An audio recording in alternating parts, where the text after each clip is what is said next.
I'm Margie Morton, and this is my family story. I was probably in my 20s when this happened. I was working at the Royal Brisbane Hospital. Dad was a member of the Real Estate Institute of Queensland. He was also president of the Chermside Rotary Club and had agreed to buy land to build Burnie Bray. Dad was asked would he consider being chairman of the hospital board at the time. And Dad agreed.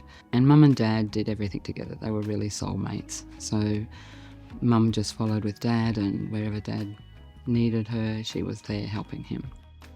There are a number of prominent cardiac surgeons, thoracic surgeons here at the hospital, legendary surgeons and medical staff who were very keen to build the hospital's reputation and also to do lots of cardiac and thoracic surgery.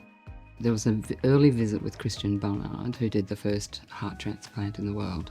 And he visited the hospital and spoke to Dad and the board regarding future research and development in cardiology and to start a research centre. So Dad said, well, how do we do that? And he said, you'll have to get public funding.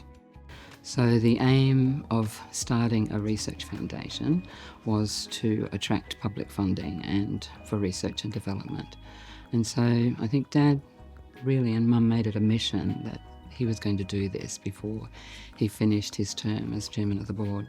And he got together with the gardeners and they decided that they would design a well in the front of the hospital, a wish you well, where you could toss money into this well, and they started raising money. The medical staff were doing a lot of fundraising themselves, but this little group decided that they would have cake stalls and sweet stalls, and we were always baking at home for the cake stalls or the making sweets, and coming up and spending the day at the hospital.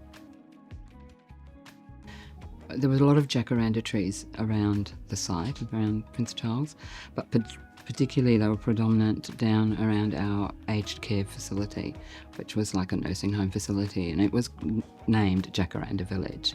Alongside of that village was Jacaranda Road, which it's still there now. So it was very special, and we used to have a Jacaranda afternoon tea down in Jacaranda Village in the middle of November when the jacarandas were in full bloom. And again, it was a time to celebrate what Prince Charles did and the foundation started, and it was good fun.